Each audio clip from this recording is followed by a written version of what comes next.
火星弟弟华晨宇做客可凡倾听。我大概写了有上百首歌了，我就一直在弹，疯狂的弹，不要再听我唱了，觉得我可能就是一个神经病吧。半个月，我就开始不想去学校了。我基本上没有不考满分的时候。对，数学，其实我觉得我当一个乞丐，我也会很开心。这个大概是我人生经历当中第一次跟90后来探讨人生。我为什么要讲这件事？本期可凡倾听，一个来自地球的火星男孩正在诉说。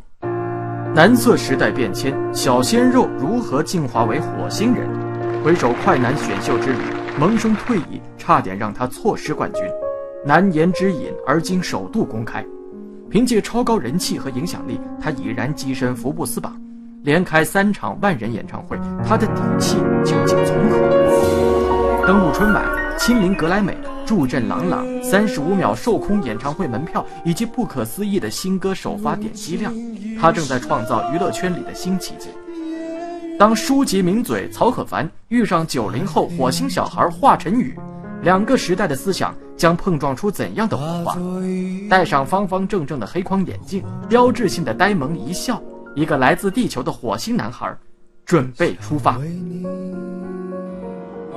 2015年7月31日至8月2日，连续3天时间，90后新生代歌手华晨宇在上海大舞台连续举办了3场火星个人演唱会，35秒万张门票售空，内地乐坛连开3场各唱第一人，出道2年成功举办5场万人演唱会的音乐传奇。8月1日当晚，总计264万在线观看人数的国内第一历史记录。这一个个鲜活的数据刷新了历来演唱会的历史，也宣告着新生代音乐人的巨大能量。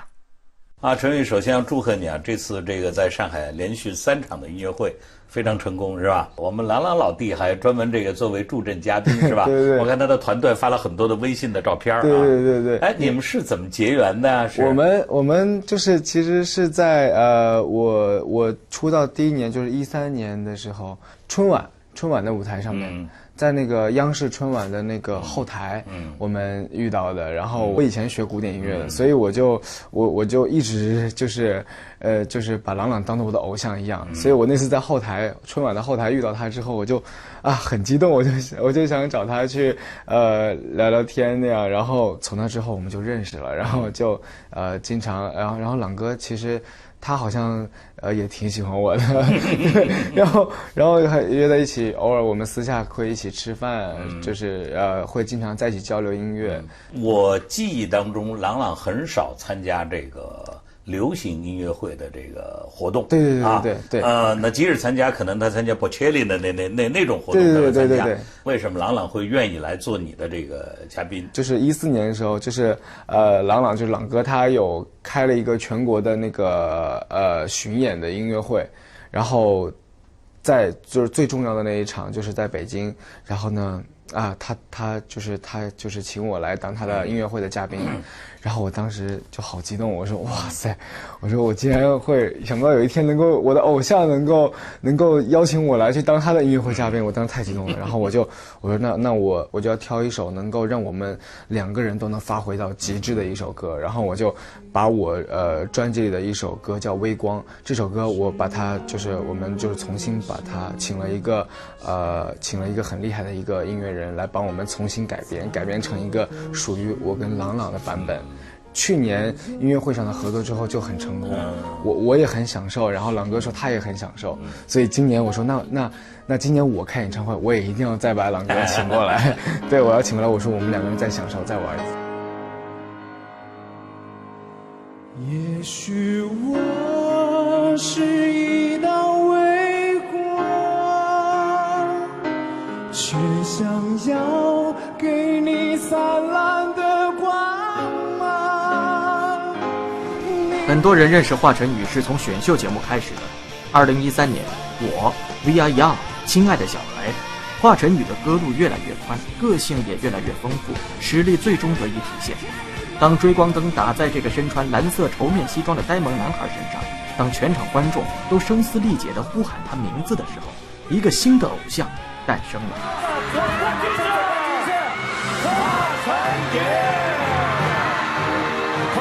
华晨宇的变化是惊人的。回首初次亮相，他只是一个貌不惊人，甚至有点莫名其妙的小男孩，胆怯地站在评委们面前。他演唱的是原创的自称火星文的无字歌，如此玩弄音乐，引起了评委们的巨大分歧。他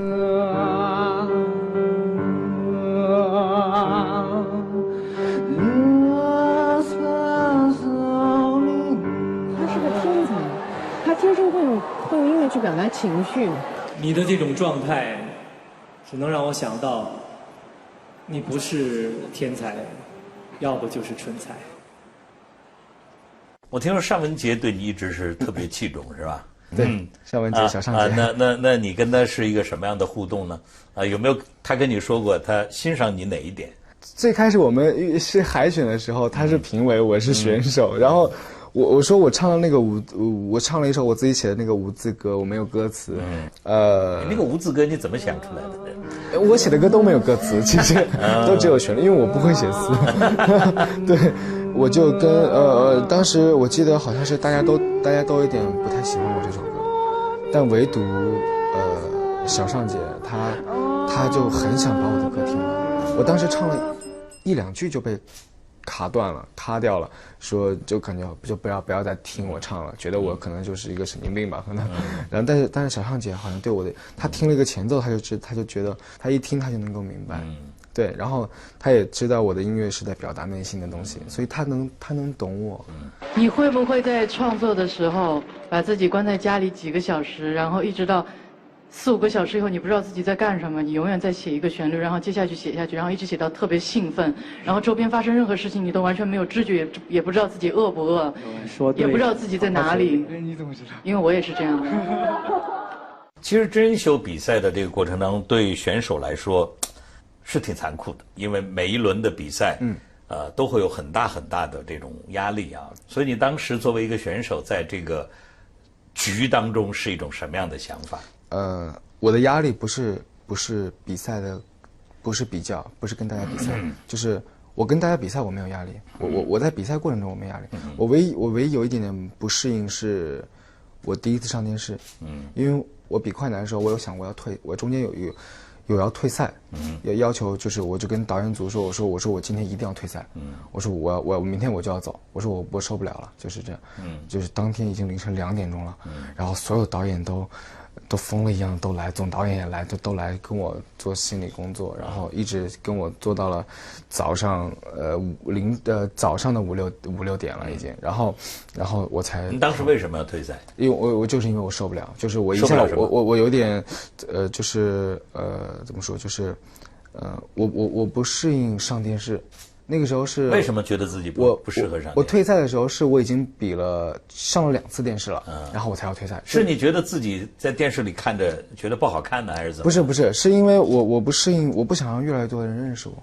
我习惯性的照顾我自己，我习惯性的不需要得到人的认可，我也不需要得到别人的批评，我不习惯去那么多人对我好。然后因为我觉得为什么这个我觉得挺怪的。我觉得应该每个人都是这样，就是你看你想想，就是我觉得有很多人爱我觉得很开心啊。对，但是当突然有这么多人对你这么好的时候，你会很想回报他们，就是非常想回报。可是我又不可能去那么多留言，我不可能一个一个的去回复他们的留言，回复他们的信，不可能。但是所以我就觉得我找不到一个能够跟我的歌迷相处的一个方式。而我当时只有一个感受，就是他们在对我好，而我什么都做不了。我就是如果让我一直心安理得去接受他们对我的好，而我什么都不做的话，我会觉得很难受。我不想这样，我不要过这样的生活，我还是想过那种谁都不知道我那种我没什么存在感的那种。那既然你做音乐，就应该让更多的人了解你。没有，所以你不希望更多的人喜欢你的音乐，了解你吗？对，我上学的时候我写了很多歌，我从我第一次写歌到现在。我大概写了有上百首歌了，对，但是我从来不跟人分享我的歌。你是不希望跟人分享吗？对，我写歌我不会告诉别人的，因为我写歌是留给我自己的，我写的所有的作品，我甚至不会把它给谱出来，我不会拿谱子把它写出来，而是全部都放在我的大脑里面。你不会串吗？不会，即使串了也没关系，串了也许它就是另一种。串了反正还是你的东西。对，它都是我的，所以我这些东西它是我私有的东西。有多少没拿出来的？太多了，上百首啊！我，就我们大家都没听到过的是吧？我的专辑你是不准备让我们听的是吧？不准备，不会的，我不会让任何人听的。这些东西都是我，因为这是写给我自己的。就是我的专辑，包括我，蛮可爱的，包括我今年这张新专辑，有11首歌嘛，我自己就写了7首，我自己写了7首歌，这7首歌。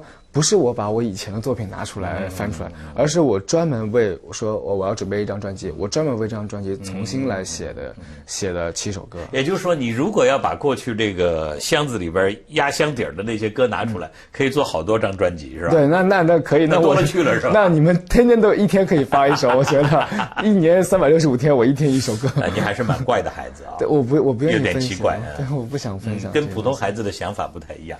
所以我想知道后来你怎么去妥协的？我妥协是因为就是我那天我说那天晚上导演组的人都来跟我讲，他们说其实你没有你想的那么复杂，什么你当了明星，你还是可以天天出门想吃什么喝什么。我说哦，真的吗？他说哎呀，你不用担心，其实也没多火什么什么。我说哦，我说那就好，我说那就好。然后后来我就找，然后我自己又找到了一个跟我歌迷相处的一个方式，就是我只要当他们看到我的时候，我是最自由的。我难过我就难过，我不开心我就不开心，我开心我就开心，我唱得好我就唱。即使我在舞台上我唱不好，那我也没关系，就是这样。我只要保证一个在我自己的一个状态是最自由的，就是我没有把他们当作观众了，全是把他们当作我们感觉像认识了很多年的好朋友，因为他们确实一直陪伴着我，所以我们就是朋友家人。但我很惊奇，你怎么没学坏？本质比较好。小时候多少有点自卑。他从来没有表扬过我。哦，真的吗？对，他从来没有表扬过我。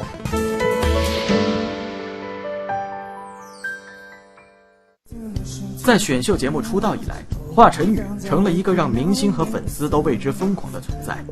火星弟弟爆红娱乐圈。这个初出茅庐甚至曾害怕曝光的年轻人，终究要在镁光灯下被人彻底审视。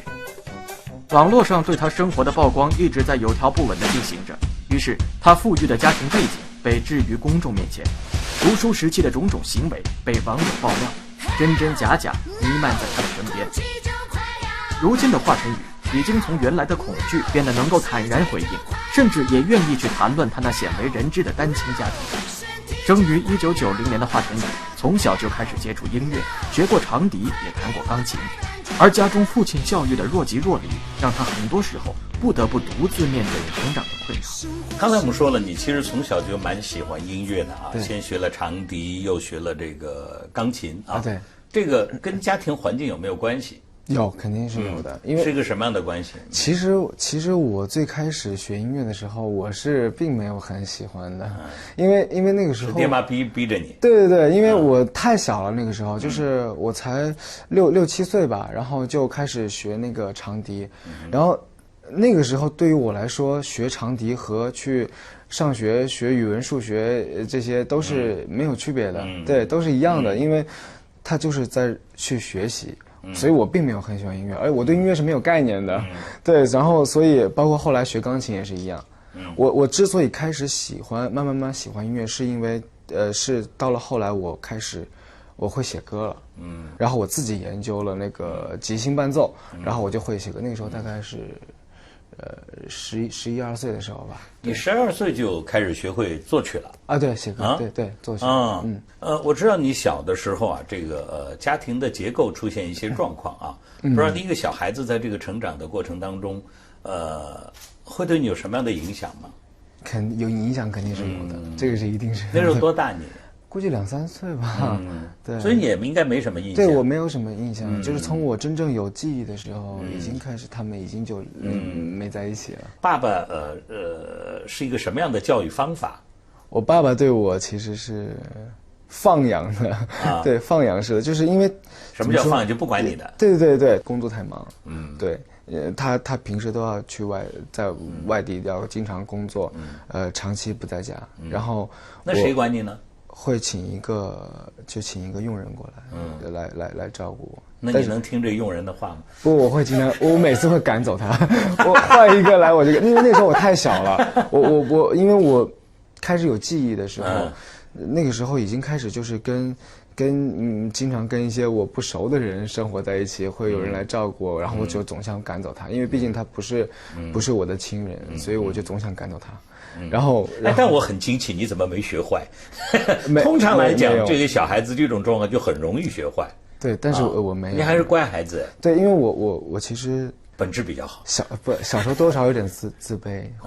对，是觉得就是因为可能感受不到爸爸妈妈对你的那种比较浓烈的爱。我会觉得我在这个环境里面可能跟所有人都不一样，我也有点就是害怕，就是我怕在我也怕跟人讲话，我怕跟陌生人讲话。一去学校我就跟老师说，我说老师，我可不可以坐在最后一排的那个角落里面？然后老师就说，那你不好好听讲怎么办？我说我就想坐在那里。那你那时候功课算好吗？功课还行，我小时候。所以那你从小还算是一个自我管理能力蛮强的小孩。对，我都是自己看着自己。对。那了不起呢。对，时刻都是。那你比如说一周或者是一个月，多少一个间隔可以去跟妈妈在一起呢？大半年吧。半年见一次。对。如果爸爸出差很长一段时间回来，父子间会有一种什么样的互动？你是觉得爸爸回来特别高兴，还是说没有最好他不要回来，不要管我？对，我其实并不适应有人在家里面，我已经习惯了我自己一个人照顾自己的一个这个生活的一个方式，所以反而有时候爸爸回来之后，我并没有很激动，我也并没有很开心，而且我老爸是一个很酷的一个人，就是话不多的一个人，然后他每次你跟你爸爸长得像，跟你妈妈长得像？应该是跟我，好像应该跟我妈长得像一些，长得比较像。对。然后我爸爸每次回来的时候也很少跟我聊什么，就是看看我成绩，问一下最近成绩怎么样。然后我会把那个考试卷拿给他，就给他一看，然后就也不怎么讲话。那比如说他看了数学考得不太好，他会怎么说？或者语文考得不错，好和不好，他会一个什么样的表达？他不表扬我。他从来没有表扬过我，对。真的吗？对，他从来没有表扬过我。我小时候成绩是还挺好的，因为我的数学每次都是满分，我基本上没有不考满分的时候。对，数学基本上都是满分，基本上没有不考满分。对，我厉害了，学霸来的嘛。就是数学很好，因为数学我觉得它不用背嘛，就很简单嘛，主要就是考你的逻辑性。这个是不是跟学音乐？音乐其实就是数学嘛。对，音乐跟数学是有关系的，对吧？对。所以我在想另外的一个问题啊，就是说你11、12岁就在琴上可以摸出一些旋律，或者说通过这些旋律来表达你心中那种感觉，对，是不是觉得一个人也有点孤单啊，甚至有一些自卑，然后在这个音乐当中啊，你去找到一种心灵的慰藉？对，我在音乐里面，我可以让自己得到一种释放。我第一次能够通过音乐来写出一个能够表达我自己情绪的歌的时候，我那一天我真的，我就感觉我就已经不是我自己了，我就一直在享受这个旋律，我甚至可以写出来这首歌之后，跟我之前模仿那些歌感觉完全不一样。我写完之后，我愿意一直弹下去，我就一直在弹，疯狂弹，就是真的就是太享受了，太享受了。对，我拿冠军当天，我爸爸有表扬我，有，那是他第一次，少有的第一次。你爸爸这表扬够吝啬的啊！真的要开心10000倍。我不在意这个冠军，但是其实我很家人还是最在意他的家人。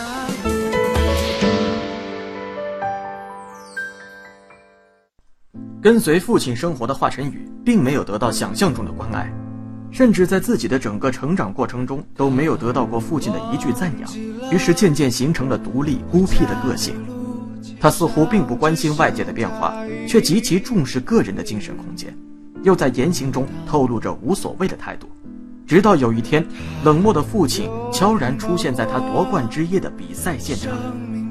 这个冠军之夜啊，有没有这个预想到，或者说心里边有那种感觉，就是说我离那个顶峰确实非常近，我可能伸一下手就能够达到那个房顶。没有，我比赛的时候是没有在意比赛的，就是我刚刚就是我没有压力，就是我指的没有压力，不是觉得我自己很厉害，而是因为我就无无所谓所谓，对，因为我不需要，我不在意我是不是什么冠军什么的，这些东西这只是一个这个什么，就是硬给我套上的一个光环，但是这些光环我不需要，我没有光环，我也能活得很开心。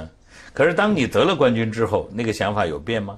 没有，就没有那个宣布你是冠军那个刹那，没有，你是怎么想？其实我那个刹那你怎么想？其实我拿冠军，包括我后来上春晚，或者是颁奖典礼拿了很多的奖，其实这些东西对我来说都是就是一样的，就跟我小学的时候考了个满分没什么区别。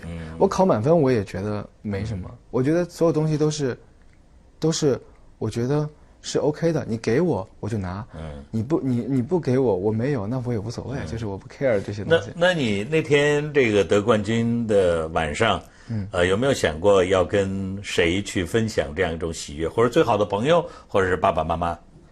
其实还好，我拿冠军那天，我也没有特别的激动，其实，对，因为我你爸爸来现场了，来了，我很开心。其实我拿冠军，对我拿冠军当天，我爸爸有表扬我，有，那是他第一次少有的第一次，你爸爸这表扬够吝啬的啊，第一次认可我，应该这样说，就第一次觉得我很棒。从小学到现在，一直没表扬过，他也希望表扬。今天晚上舞台表扬他一次，真正表扬他一次。老爸怎么表扬你的？他就说，还有儿子，他说爸爸从来没表扬过你，但是这一次我想说，你是我的骄傲。对，我就是我听到他说那样一句话之后，比我拿冠军要开心多了。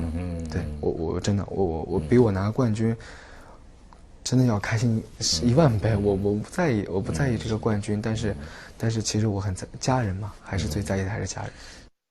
火星弟弟华晨宇做客可翻倾听。当你第2年考进这音乐学院的时候，是不是觉得有点如释重负？半个月我就开始不想去学校了。有没有自己的这个人生的规划？没有。其实我觉得我当一个乞丐，我也会很开心。可是他们说你家里条件很好，所以你刚才那个假设也不太存在。还可以，对，小康偏上嘛，就是也没有那么的好。明天同一时间，请继续关注华晨宇专访《一个来自地球的火星男孩》下集。